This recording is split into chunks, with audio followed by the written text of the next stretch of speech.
Hadirin kaum muslimin, jamaah Masjid Al-Murawadah yang saya muliakan. Karena dosa telah membuat manusia harus kehilangan keberkahan dalam hidupnya, kehilangan keberkahan dalam rezekinya, keberkahan pada usianya, dan kehilangan keberkahan pada apa saja yang dimilikinya. Akibatnya manusia harus kehilangan ketenangan dan kebahagiaan justru di tengah-tengah limpahan materi yang dimilikinya. Dosa telah membuat manusia harus kehilangan kepekaan terhadap sesama. Nilai kasih sayang yang selama ini dijunjung tinggi telah berubah menjadi kebencian dan permusuhan, bahkan pertikaian saling menjatuhkan. Dosa telah membutakan mata hati manusia sehingga mereka tidak lagi bisa membedakan antara haram dan halal, antara benar dan salah. Akibatnya mereka berbilang bersalah saat berbuat salah, tidak beban saat berbuat zalim kepada sesama. Bahkan banyak di antara mereka yang bangga meninggalkan sholat, merasa hebat jika berbuat maksiat, merendahkan agamanya sendiri, melemahkan ulamanya sendiri, mengolok-olok nabinya sendiri. Padahal Rasul sangat melindungi kita semua umatnya. Beliau tak pernah lepas menerangkan kita pada setiap sholatnya. Beliau selalu menyebut kita di hadapan malaikat Jibril dan para sahabat-sahabatnya. Bahkan ketika Rasul akan wafat pun, saat hembusan nafas terakhir, yang dia sebut bukan keluarganya, bukan pula anak-anaknya, bukan pula sahabat-sahabatnya, tapi dia sebut adalah kita ummati, umatku. Suatu ketika Rasul sedang berkumpul dengan para sahabat-sahabatnya, lalu dia berkata dengan lemah lembut, "Ana mushtaqun bi ikhwani." Aku sedang rindu kepada saudara-saudaraku. Apa sedang ikhwan? Bukankah kami ini saudaramu ya Rasul? Bukan.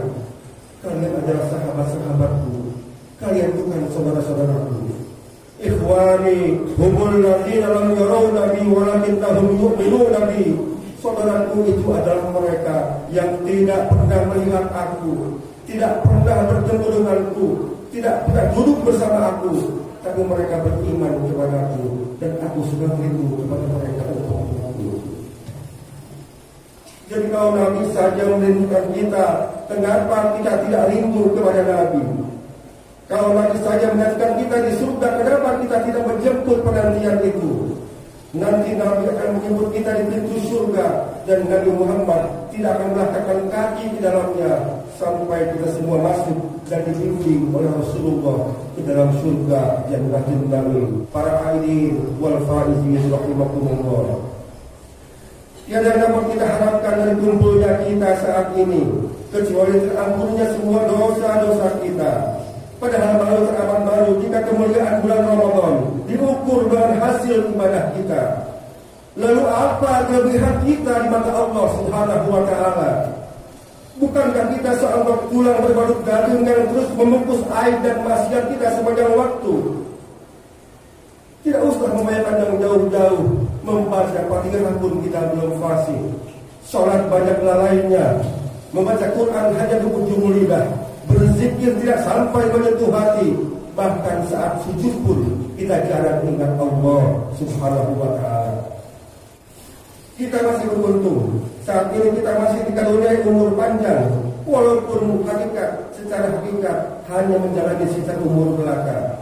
Bertambah waktu bagi kita adalah satu langkah mendekati yang kubur. Entah sampai kapan Allah memberikan dunia sisa umur ini untuk kita. Boleh jadi ada di antara kita yang hidupnya masih bertahun-tahun lagi. Mungkin juga ada yang sisa umurnya tinggal beberapa bulan lagi atau beberapa hari ke depan. Para hadirin wal faizin rahmatullah. Pagi ini kita ditakdirkan berkumpul di sini untuk melaksanakan sholat Idul Fitri berjamaah dalam keadaan sehat walafiat. Mari kita syukuri dan nikmati anugerah dan karunia yang Allah titipkan kepada kita, khususnya nikmat iman dan Islam, nikmat panjang umur, serta nikmat sehat lahir dan batin. Karena tidak ada jaminan tahun depan kita bisa berkumpul kembali dengan saudara-saudara kita di masjid yang kita cintai ini. Bukankah sudah kita alami Sudah berapa kali kita mengantar jenazah saudara kita ke kuburan? Sudah berapa kali kita ikut menyolatkan sahabat kita? Lalu kenapa kita berpikir bahwa kematian itu hanya untuk orang lain? Kemudian apa yang akan kita bawa pulang menghadap Allah Subhanahu wa Ta'ala? Padahal kematian adalah nasihat. Dan sudahkah kita mengajarkan agama pada anak-anak kita? Jangan-jangan baca Fatihah pun anak kita belum bisa. Lalu siapa yang akan mengirim doa dan Fatihah untuk kita di kuburan nanti? Siapa yang akan memandikan jenazah kita? Siapa yang akan azan di kuburan kita? Boleh jadi ketika kita nanti wafat, anak-anak kita bukan baca Al-Quran samping kita, tapi malah berebut harta warisan, menghitung-hitung harta kekayaan kita. Kalau begitu pantas, jangankan memandikan jenazah kita, tangan kita pun hanya ditempel di pipi saat cium tangan, seolah mereka jijik melihat kita. Mana anak yang selalu kita banggakan? Mana harta kekayaan yang setengah mati kita kumpulkan? Mana mobil mewah yang selalu kita pamerkan? Mana rumah megah yang selalu kita ceritakan? Ini kamar ayah, ini kamar kakak, ini kamar adik. Kemana semua itu? Demi Allah, semua itu pasti kita tinggalkan.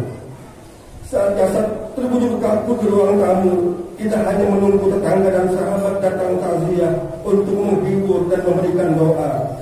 Atau jangan-jangan tetangga kita, sahabat kita pun tidak mau datang melajat karena masih sakit hatinya oleh sikap kita, oleh kata-kata kita, oleh perbuatan kita. Allahu Akbar, Allahu Akbar, Allahu Akbar, walillahilhamd. Mumpung masih ada kesempatan, mari kita didik anak-anak kita ilmu agama, ilmu akidah akhlak, ilmu fikih ibadah, agar membaca Al-Quran, agar kelak menjadi anak kebanggaan dunia dan akhirat. Mari kita infakkan sebagian rezeki kita untuk pembangunan masjid dan musola, agar kelak menjadi amal yang tidak terputus sebagai pengenang kuburan kita. Lalu kita meminta maaf kepada orang-orang yang kita sakiti hatinya, kepada ayah yang banting tulang mencari nafkah, kepada ibu yang susah payah mengandung dan melahirkan kita, kepada istri yang selalu setia menemani kita, kepada suami yang selalu ikhlas menafkahi kita, kepada ibu bapak mertua yang selalu kita acuhkan, kepada tetangga yang selalu kita rendahkan, kepada pengurus masjid dan pengurus wilayah yang selalu kita cibir dan kita bicarakan, dan kepada guru ngaji yang selalu kita abaikan, agar di hari yang fitri ini kita kembali kepada fitrah kesucian, suci lahir dan batin, bersih dari noda dan dosa. Amin ya rabbal alamin.